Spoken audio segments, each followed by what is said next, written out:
Alright, so today I'm going to talk about fear.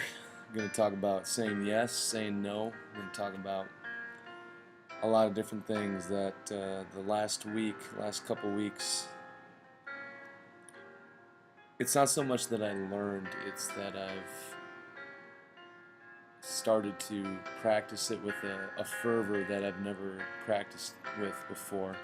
I think I've always, I think we know these things. I don't think it's something outside of ourselves that we haven't all experienced before. So 28 years of fear, you know. Within that time, there were times that glimpses of me acting with courage, but few and far between, and it ranged from being nervous to talk to a girl to nervous to and not doing that and nervous about approaching just anybody, even at like a strength and conditioning conference, um, on down the line. But then there's times where I had glimpses of it, and I'm like, I gotta do that more. But it just never. It wasn't something that I committed to, and it was just fear. And it's like your brain starts to create these superhighways, connecting, connecting the emotion, and you just kind of default to that 28 years of acting. So we got to practice because I mean, the brain works on practice. Laying the myelin down, it gets thicker and thicker and thicker, just like any skill. So we've got to look at everything we do is practice, and everything matters. Or you can look at it as if nothing matters, and then nothing has meaning, and then you're going to live a sorrowful life, and it's not going to be enjoyable. You're going to go around aimlessly and complaining and making excuses. You're not going to enjoy life, but you could choose. You could choose the opposite, and you could choose meaning. That everything you do matters, to the smallest degree. And that's a lot of responsibility. But when you start doing it, life becomes magical. It becomes this dance that you always want to be on the dance floor. You always want to dance with the woman on the dance floor, and she always wants to dance with you. So 28 years of fear, and finally I've decided that I'm not. That's been enough. I've learned. I've learned what I want and what I won't stand for. And that's kind of what these last couple years, these few years 4 years at Dakota State have been for me. From a relationship that showed me what I won't tolerate, and what I won't ever allow myself to get into or allow something to happen to me like that again, on down to a career, to a job, what I will never allow myself to even get into. It just further demonstrates my highest aim to work for myself. So that's what I'm embarking on. But I've said no to life for so long that just doing the opposite in a week or two has, boundless opportunities in these 2 weeks just from reaching out to people. And I've just been saying yes to life, yes to I'm talking the tiniest things, like today and I said no to it yesterday when I had that voice that said go for a run, and I don't go on runs, right? I don't, but it said go for it. Well, yesterday I didn't. Yesterday I didn't do that. Well, today I did, and I ran a mile and a half in like 10 minutes, 13 seconds. Yeah, I timed it. Always trying to improve. So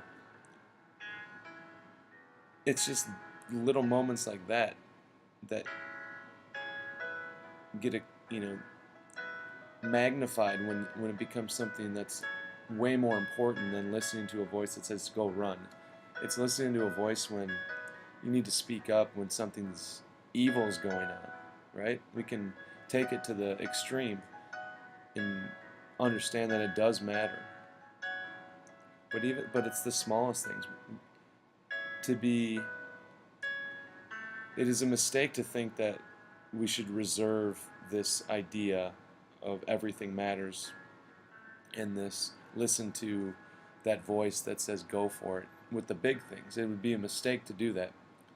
We need to do this with the smallest of things. And I mean, you have a conversation with yourself the whole day. You need to start practicing going towards that and leaning into the thing that either is telling you not to do something, maybe it's telling you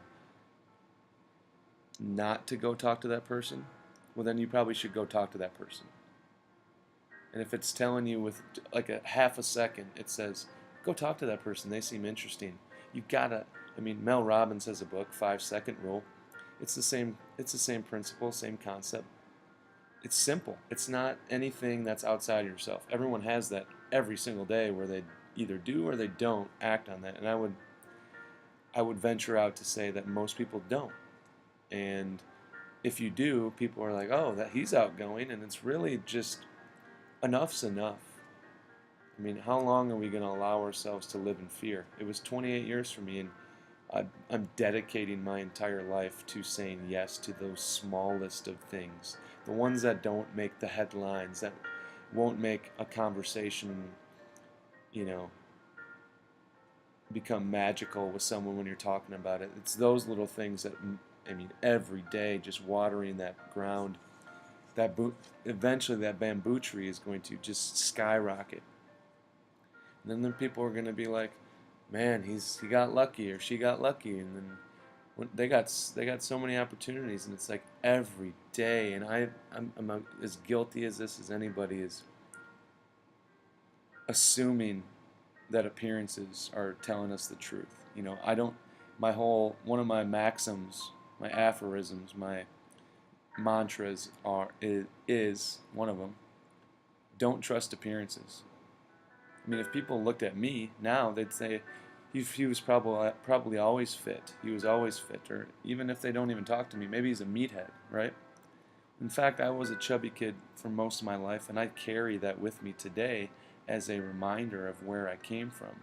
I had to use humor in my life to kind of guard against the pain and trying to avoid pain, avoid suffering. So I used humor, and then the work ethic to get from the growth spurt that I was blessed with from 8th to 9th grade, and the work ethic to I just did not want to be that person. I looked in the mirror when I was 12 or 13 before I had my growth spurt, and I looked my shirt off and I asked myself, I remember this, am I always going to be like this? I didn't know if I would ever be able to rid myself of that burden that I carried. And that's, I can remember that boy looking in the mirror. I can remember the 6-year-old boy who would hide underneath the stairs playing hide and go seek, and that would turn into 30 minutes, 45, an hour. So I got alone with my thoughts at the age of 6, and I've been like that my whole life. But I was a scared little boy for most of my life. I carried that 6-year-old fear all the way through, and I got good at wearing a mask. I got good at putting on this appearance. And most of the time I just tried to do my best. I tried to work hard, but I had that mask on all the time. And no one really knew. I mean, how could you? I mean, everyone's got their own stuff they're going through. But, I get done with college, and it's coming at you hard. Life's coming at you hard, and for me, I would go into that deep, dark hole of depression and darkness, and it was trying to teach me a lesson that, hey, you've got to go towards your dreams, your highest ideals, your highest aim, or you're going to be in this state for the rest of your life. Now I got try to put antidepressants on for my mom. She just was scared for me, and I took for a couple days. I took them.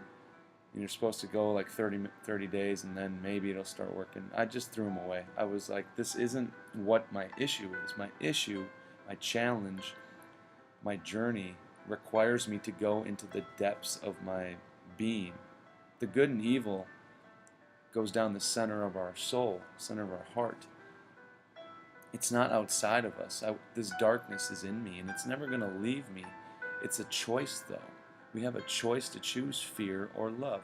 That's the beauty of life, is we're given this choice. It's not outside of us to choose this. You weren't born dark.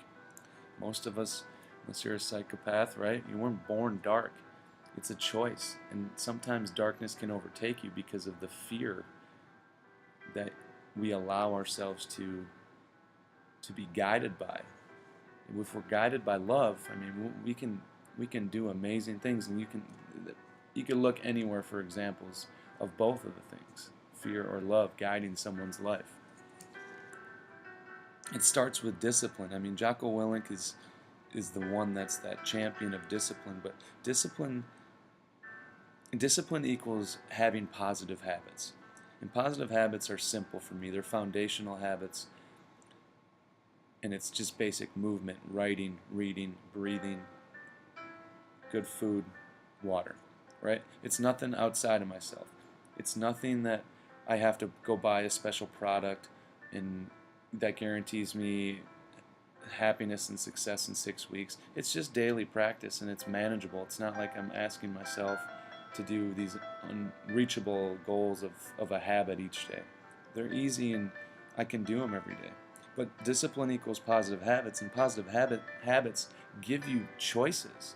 These habits build the momentum from every day of practice and practice and practice. It builds that framework. You know, positive thoughts are a byproduct of action. Well, action comes in the form of habits.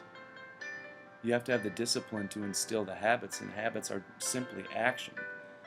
Well, that's a choice. And that choice gives you freedom. So by way of discipline equals positive habits, and positive habits equal choice, and choice equals freedom, discipline equals freedom. But there's certain things that you need to understand, and everyone needs to understand. And something I miss the boat on is positive thoughts and all that stuff. It don't do anything for you unless you act. Like, positive thoughts are a byproduct. They happen because of action.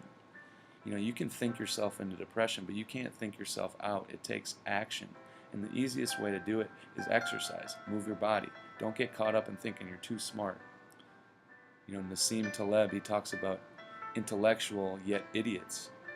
IYIs. Don't be thinking you're so smart that you don't need to move your body, that you don't need to practice deep breathing, that you don't need to go for a walk.